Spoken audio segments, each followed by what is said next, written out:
YouTube, what's going on? Welcome back to another video. It's been about 2 months since I picked this camera up to record a video. I've just been trying to enjoy the car and been working a lot, so I apologize for that. As you see in the title above, the battery crapped out on this, literally a month out of warranty. We'll get to that in a second, but about 2 weeks ago, pretty hot out. I was ripping on the back roads with some friends. It was a really good test to see how uncoated headers would do. The display on the AFR gauge was kind of going in and out. It kept on resetting itself, and then it just completely shut off. Read up a little bit on AFR gauges with Camaros, 6th gen specifically. In batteries, apparently there's something called a parasitic draw on the battery. I'm not sure if my car has it. I left the car with only the positive end pulling power. It might have just ruined the battery somehow. Went to go use it last Sunday. Car was completely dead. Tried jumping it, all that, nothing worked. Brought the battery to AutoZone. They said the battery was bad. Went to find out if my car was still under warranty. My car was created on the 1st of July in 2022. It was sold on the 17th of July, starting the warranty for 3 years. Driven just for a measly 1,800 miles to then essentially sit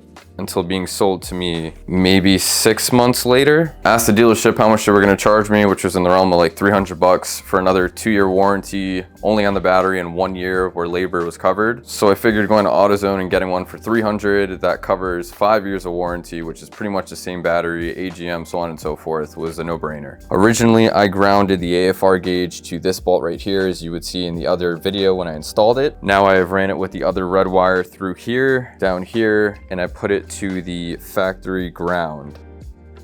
Hell yeah, I gotta turn on the tree too, but the battery gauge didn't look how it normally looks. So here's my battery taken out already. I'm gonna put it back in, show you guys how to take it out and replace it with my new one. These are the only tools you really need for the job. You're gonna want a 10 mil and 13 mil, as well as a 3-inch extension and 6-inch. They make your life a little easier. If you don't have them, it's not the end of the world. We'll use this to pop out some of the clips, as well as this assortment to possibly get some of them started if we need. So as most of you might know, your battery is located on the rear passenger side right here through this little hole. My negative terminal is disconnected because this battery is shot. Use 10 mil to go ahead and take these off so it could loosen off of the negative terminal on the battery itself. You're gonna wanna go ahead and disconnect 3 of these little push-in tabs. There's one right there. There's one right up here on the top. And then if you lift this up, you'll see the last one right here.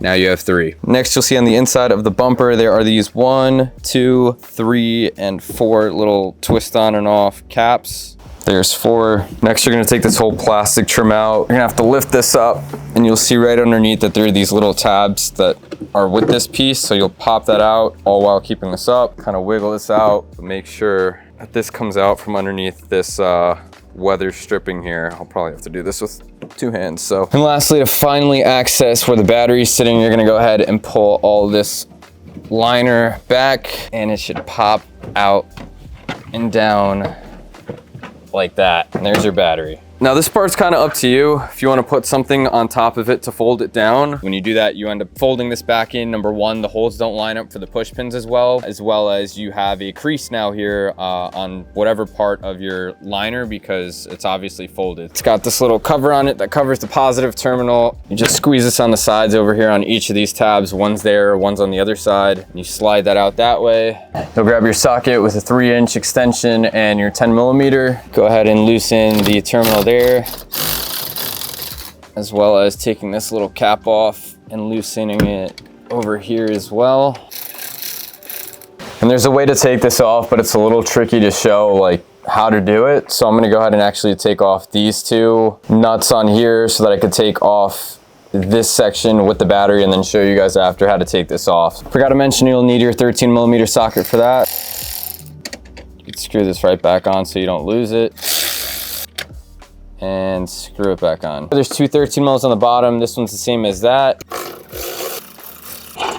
Take this out, but when you take this out, you want to be pretty careful on the bottom of these 2 bolts. There's these 3 pieces. Essentially, they sit on top of one another like this. This goes on the battery side. You line up the holes, and there's a part in the bottom that goes into the bolt. And it's got the same thing on the right side as well. You have this breather tube over here on the side. You see it there kind of marked in green. Sometimes it comes off with the battery if you don't notice. So make sure you keep tabs on that. Just leave it in the car like that. You're gonna wanna hook that up to the next battery that you put in the car.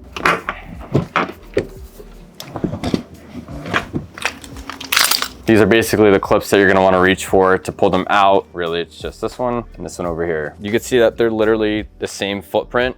They even have the same handles and all that. This one is the Platinum Elite. It's got 760 cold cranking amps compared to the 700 AC Delica one. I was also told that the new name for the 48 AGM is called an H6 AGM. So we'll go ahead and drop this back on. That'll slide right over. So you can see this latch is on as it did before. And yeah, we'll go drop this back in the car. Oh, that's what's keeping it back. All right. Now we're on the breather hose. Let's get off that. But here's the new battery back in place. Gonna go ahead and take off these two nuts. Now with the 10 mil, we'll screw back in that one, as well as that. Might even go as far as tightening these down by hand, giving it a good twist, making sure the terminal is fully closed. This little red cap on it. Next, you'll go ahead and throw on the bracket. You can put it in with the screws already in place or in the holes. Then you're gonna wanna grab these blocks, make sure you put them on the right way.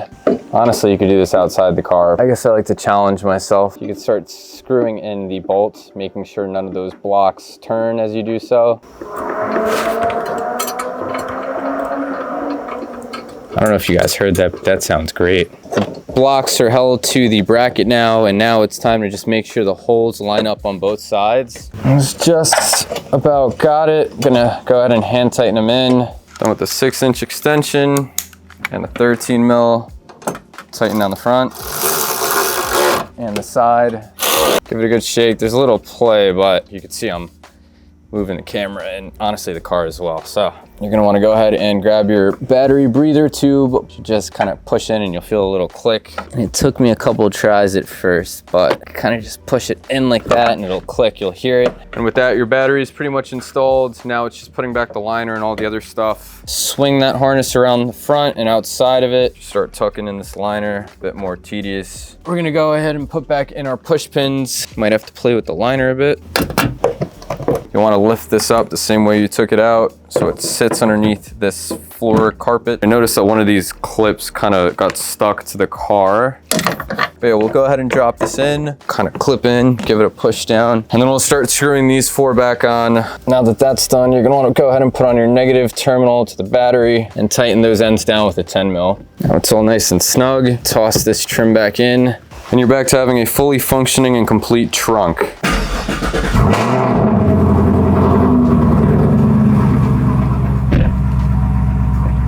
While I don't know if my car is actually affected by this parasitic drain or whatever you want to call it, the AFM gauge is still not on, so I'll have to investigate that. So I'm gonna go take this out for a quick spin, check the codes really quick because it was spitting out a bunch of codes when I first had the battery go bad, but at least there's no check engine light. I thought this might have shorted out when the battery went out.